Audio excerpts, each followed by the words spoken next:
효영의 결혼 이야기가 가족 내에서 공식적으로 알려졌을 때 가장 격렬하고 주목받는 반응을 보인 사람이 다름 아닌 효정거릴 때부터 오빠를 인생 최고의 영웅으로 여겨온 막내동생일 것이라고는 아무도 예상하지 못했습니다.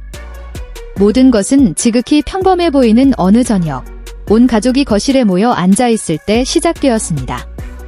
따뜻한 노란 조명이 공간을 가득 채우고 있었고 효영이 미소를 지으며 조용히 말했습니다. 저 곧 결혼합니다. 순간 분위기는 정적에 휩싸였습니다. 잠시 후 어머니의 기쁜 환호성이 터져나왔고 아버지는 만족스러운 듯 조용히 고개를 끄덕이셨으며 몇몇 친척들은 미소를 지으며 축하의 말을 건넸습니다. 하지만 소파 구석에서 효정은 마치 하늘이 무너지는 소식이라도 들은 듯 눈을 동그랗게 뜨고 입술을 꽉 다문 채 미동도 없이 앉아 있었습니다. 뭐라고요? 그녀의 목소리는 갈라졌습니다. 그 순간 효정의 머릿속에는 어린 시절의 수많은 기억들이 스쳐 지나갔습니다. 오빠가 손을 잡고 공원에 데려가 주던 오후, 둘이서 TV 앞에서 라면을 끓여 먹던 밤, 성적이 나빴을 때 자신을 대신해 학부모 회의에 참석하여 감춰주던 질득. 이 모든 것이 오빠가 다른 사람의 것이 된다는 단 하나의 생각에 갑자기 그늘이 드리워졌습니다. 그리고 마치 통제할 수 없는 반사작용처럼 그녀의 눈시울은 붉어졌고 이내 눈물이 왈칵 쏟아졌습니다. 온 가족을 더욱 충격에 빠뜨린 것은 그녀가 그저 흐느끼는데 그치지 않고 마치 가장 아끼는 장난감을 빼앗긴 아이처럼 소리내어 울기 시작했다는 점이었습니다. 싫어요. 전 싫어요. 오빠가 결혼하면 그럼 누가 주말마다 저랑 같이 밥 먹어줍니까? 누가 제 컴퓨터를 고쳐줍니까? 누가 매일 밤 제 이야기를 들어줍니까? 그녀는 흐느끼며 말했습니다. 효영은 여동생을 보며 놀라기도 하고 당황스럽기도 했습니다. 처음에는 장난으로 달래보려 했지만 얼굴이 눈물범벅이 되어 진심으로 우는 것을 보고는 그저 휴지를 건네며 어깨를 가볍게 두드려 줄 수밖에 없었습니다. 한편 그들의 어머니는 막내딸이 우습기도 하고 안쓰럽기도 했습니다. 아버지는 이 광경을 보며 달래야 할지 내버려 둬야 할지 몰라 조용히 고개를 저으셨습니다. 몇몇 친척들은 효정의 반응이 너무 극적이라 마치 가족 드라마의 이별 장면 같아서 웃음을 참지 못했습니다. 하지만 그 순간 효정에게는 모든 감정이 너무나도 진짜였습니다. 그녀는 정말로 누군가가 자신의 오빠를 빼앗아 가는 것처럼 느꼈습니다. 약 15분 후 울음소리가 잦아들자 효영은 동생 곁에 앉아 부드러운 목소리로 말했습니다. 결혼한다고 해서 내가 내 인생에서 사라지는 것이 아니야?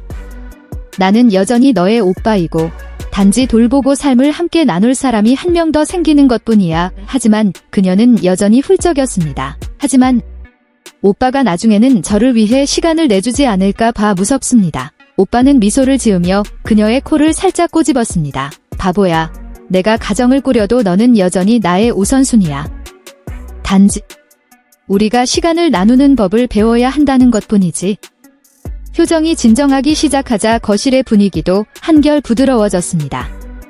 그리고 그녀가 여전히 붉고 부은 눈으로 고개를 들었을 때 온 가족은 그녀의 애처로우면서도 어린애 같은 표정에 다시 한번 웃음을 터뜨렸습니다. 어머나, 이 애는 꼭 10살짜리 같구나. 어머니는 웃으며 딸에게 오렌지 주스 한 잔을 건넸습니다. 오빠가 장가가는 거지 영원히 외국으로 떠나는 것도 아닌데 무슨 생리별하는 것처럼 구는구나 한 이모가 놀렸습니다. 그제야 효정은 자신이 너무 과하게 반응했다는 것을 깨닫기 시작했습니다. 처음에는 부끄러워서 베개에 얼굴을 파묻었습니다.